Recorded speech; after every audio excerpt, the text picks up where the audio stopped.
Outro exemplo é justamente o exemplo das rotações, né?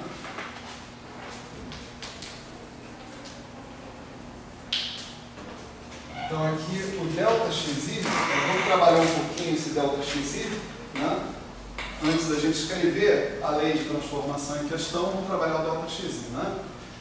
Uma rotação é uma transformação linear, né? X' aí, né? Deixa eu ver minha notação aqui. R, I, J, X, J, né? Uma rotação é uma transformação linear sujeita a um vínculo, né? Em questão. O vínculo é que você preserve uma forma quadrática que é x1 ao quadrado mais x2 ao quadrado mais x3 ao quadrado igual x1' ao quadrado mais x2' ao quadrado mais x3' ao quadrado, né? Isso é uma rotação, essencialmente. Se você pega e admite a possibilidade de fazer isso infinitesimalmente próximo à identidade, isso é uma rotação própria, né? Se você admite reflexões também, você tem uma rotação imprópria, né? Mas eu vou falar só das rotações próprias, porque a gente está interessado em transformações infinitesimais, tá certo? Então, essa matriz, quando você pede que essa forma quadrática seja preservada, a condição que você obtém é que essa matriz seja uma matriz ortogonal. Quer dizer, uma rotação tem que ser representada por uma matriz ortogonal. Isso é a definição de uma matriz ortogonal. Ela vezes a transposta da identidade, né? E se você olhar essa lei assim, x' é igual a rx, né? Então, esse negócio aqui é a mesma coisa que você escrever x' transposto x', isso vai ser x transposto, R transposto, x, né? E para que isso aqui seja x transposto x, é preciso que esse cara aqui seja 1. Né?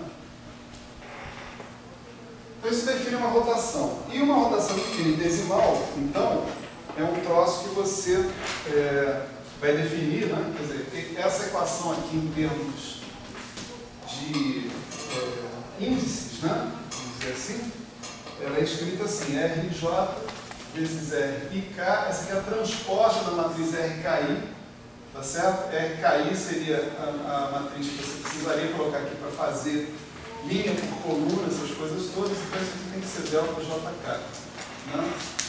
Quando você tem uma rotação infinitesimal, então você escreve que o RIJ é ΔIJ mais um certo ômega IJ, infinitesimal, né? Substitui aqui. Se você substituir aqui, você vai ter ΔIJ mais ômega IJ, ΔIK mais ômega IK, tendo que dar ΔJK, né? Isso vezes isso, você tem soma sobre I, então vai sobrar um ΔJK. Isso vezes isso, vai sobrar um ômega JK. Esse vezes esse, vai sobrar um ômega KJ. Né? E esse vezes esse é um termo de segunda ordem, a gente está se mantendo em primeira ordem. Isso tem que ser ΔJK, conclusão. Ômega JK igual a menos ômega KJ. Ou seja, essa matriz que está aqui tem que ser uma matriz antissimétrica. Né? Curso rápido sobre rotações. Né? Então, isso aí é uma rotação. Se você substituir aqui nessa transformação infinitesimal aqui, você vai obter o seguinte, x' aí é igual a ΔIJ mais ômega IJ XJ, né? Tá certo? Isso é o xi mais ômega IJ XJ. Então esse daqui, né, é o ΔXi. Tá certo? No caso das rotações. O ΔXi, uma rotação, envolve um conjunto de parâmetros indicados por uma matriz antissimétrica 3×3, que é o ômega IJ. Tá certo? Vou deixar isso aqui escrito aqui só para a gente poder voltar aqui de vez em quando. Né? E continuar aqui.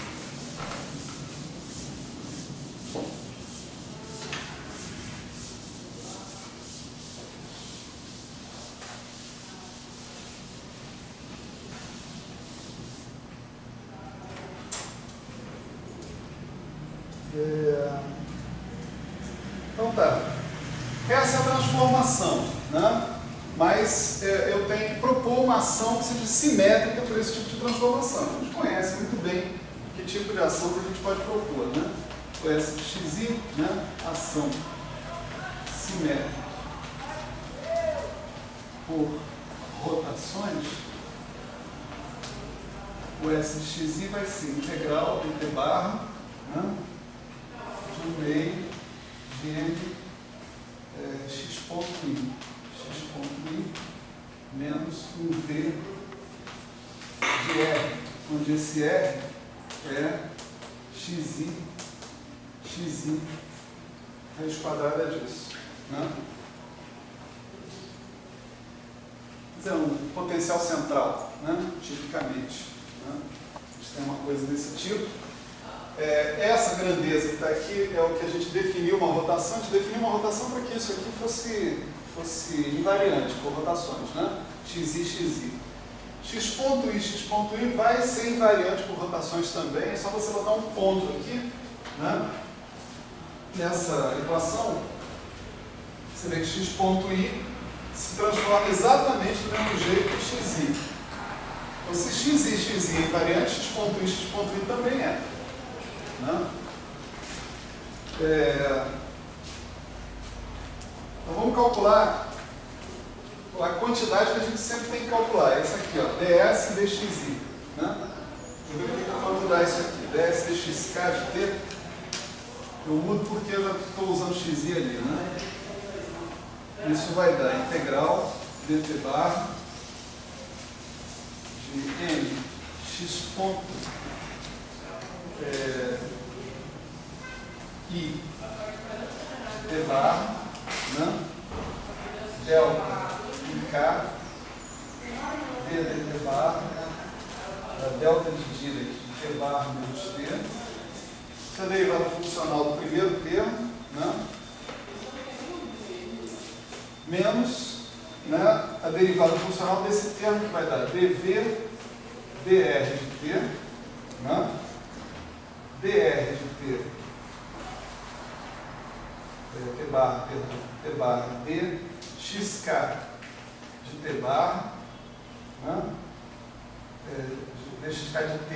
Agora sim, isso aqui é a derivada funcional. Não, derivada normal, t barra.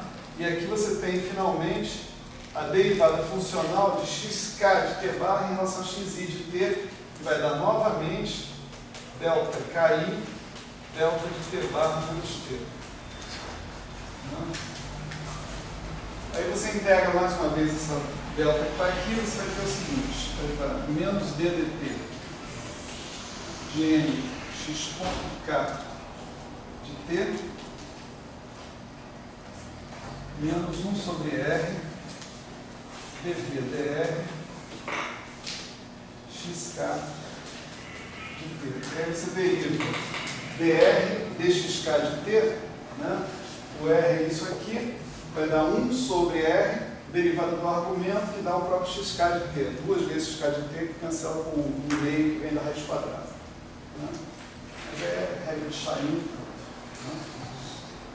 Isso aí não está com cara de uma derivada temporal, né? Tá certo? Total. Né? Ele não está com essa cara por causa desse segundo termo aqui, em princípio. Né? O primeiro termo faz lá o serviço dele, mas o segundo está deixando a desejar. Vamos adicionar o delta xi nessa história, porque quem vai ser a derivada total é o delta xi vezes esse cara. Tá certo? Então vamos lá.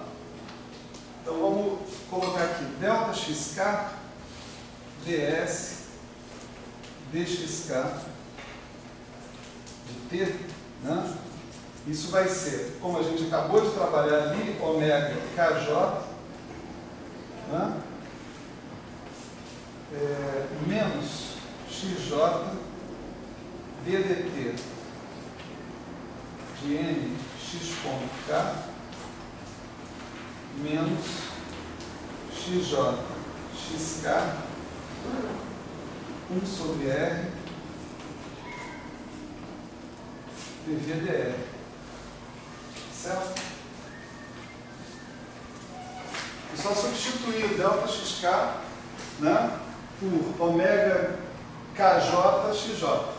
É só isso. Né?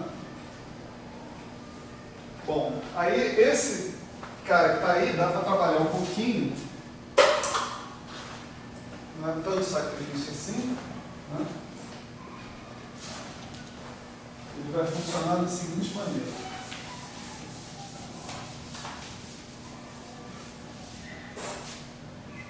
Esse segundo termo que está aqui, ele envolve ômega KJ, XK/XJ, XJ/XK, tanto faz. Né? Isso que está aqui é antissimétrico, isso aqui é simétrico. Então, aqui, por exemplo, se você começar a expandir esse somatório, você vai ter um termo assim, ômega 1,2, x1, x2. Aí continua, ômega 1,3, ômega 2,3, etc. e tal. Mas uma hora você vai ter um termo assim, ômega 2,1, x2, x1. Né? Ômega 1,2 é menos ômega 2,1. De modo que esse termo aqui cancela com esse. Todos os outros termos vão cancelar um com o outro. Né? O resultado disso aqui é zero. Né? Então esse segundo termo aqui não preocupa. Tá certo? Ele se anula por causa da contração de um cara antissimétrico nos índices superiores com o outro simétrico. Né? E esse daqui? Né? Esse daqui pode ser escrito como, né, XJ DDT de mx.k. Ele pode ser escrito, né, como DDT de m xj x.k menos m x.j x.k. Não, você calcular DDT disso, vai dar DDT de xj, x.j, x.k, que você está subtraindo, mais mxj DDT de x.k, que é o que você tinha do outro lado. Né? Agora, fecha isso tudo aqui com ômega jk.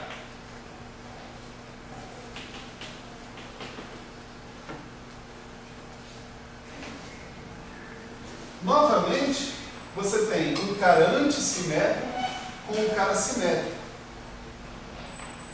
Pela mesma razão lá de cima, isso aqui vai dar zero. Tá certo? Então, o resultado disso tudo aqui, olha, ômega kj vezes esse cara que está aqui, isso vai dar ômega jk, ou kj, né, como a gente colocou lá inicialmente, vezes menos DDT de m xj x.k. Agora sim, o cara é uma derivada total de ômega. Tá certo? Quem?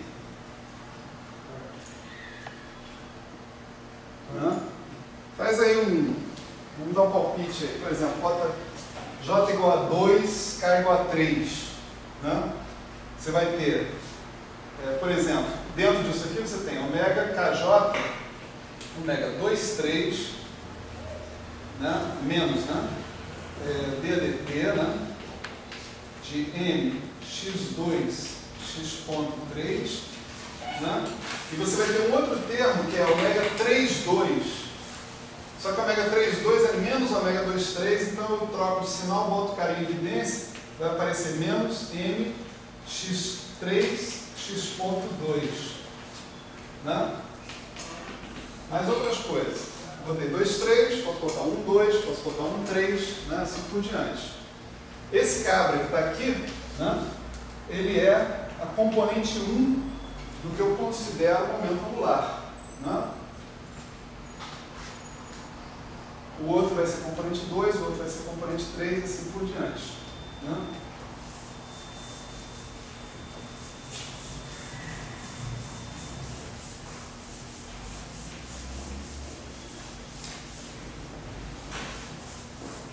Então, o que eu tenho escrito aqui, né?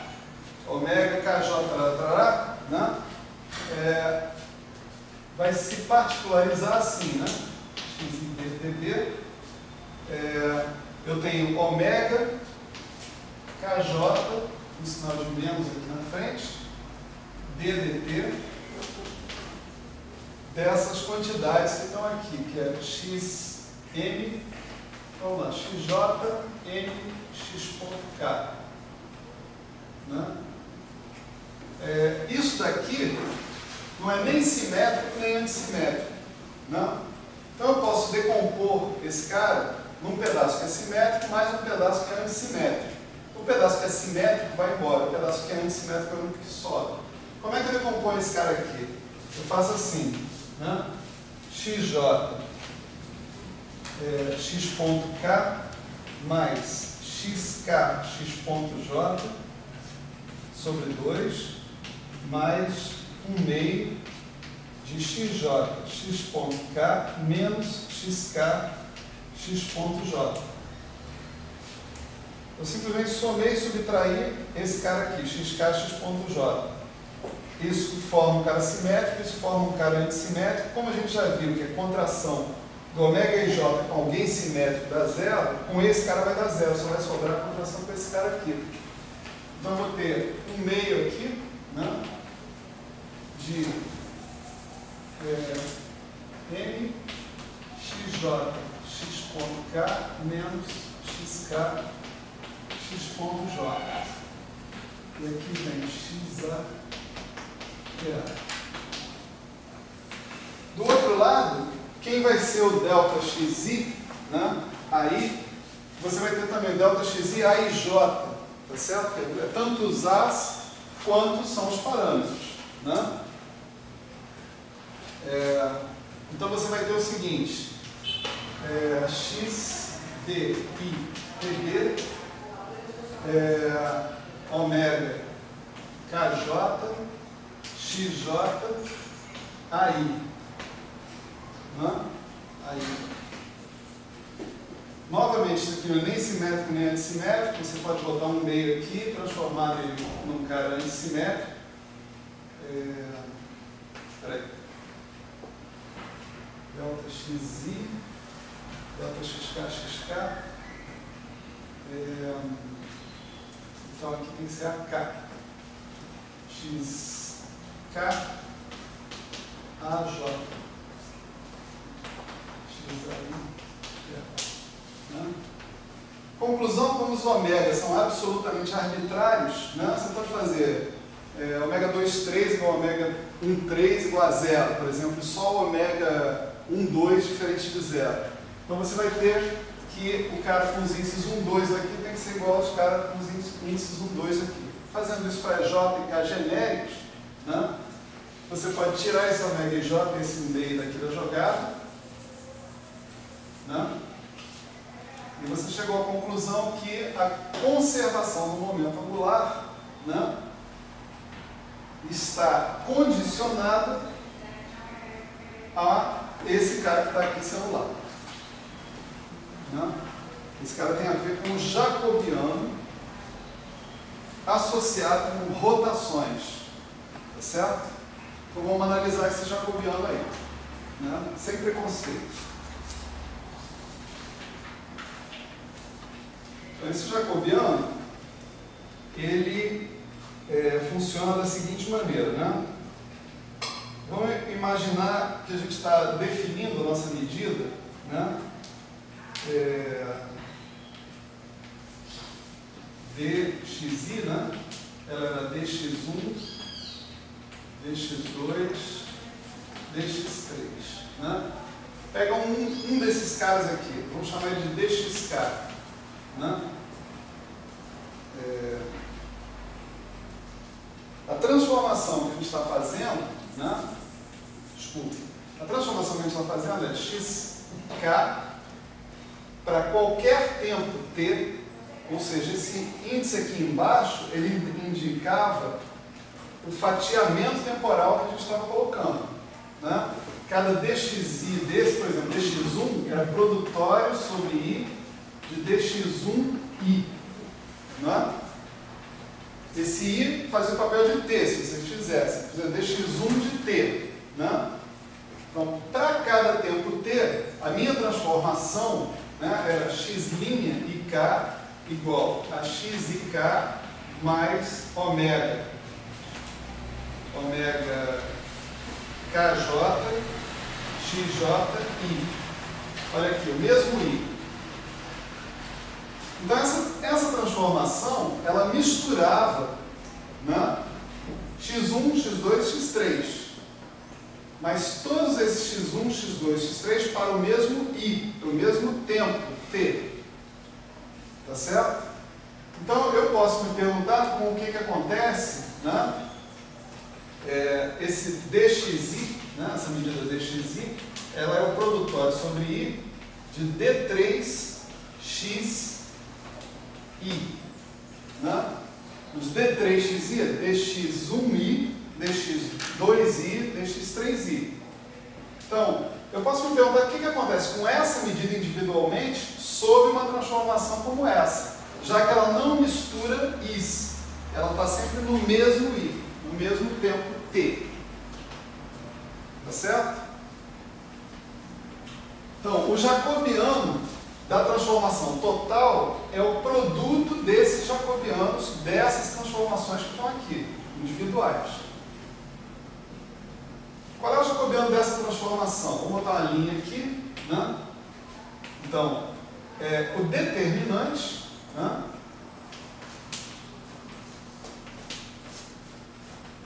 dessa matriz aqui, né? Isso aqui é delta kj mais ômega kj, xj, né? Tá certo? Dessa matriz, delta kj mais ômega kj vezes d3xi. Módulo do determinante, se a gente quiser, né?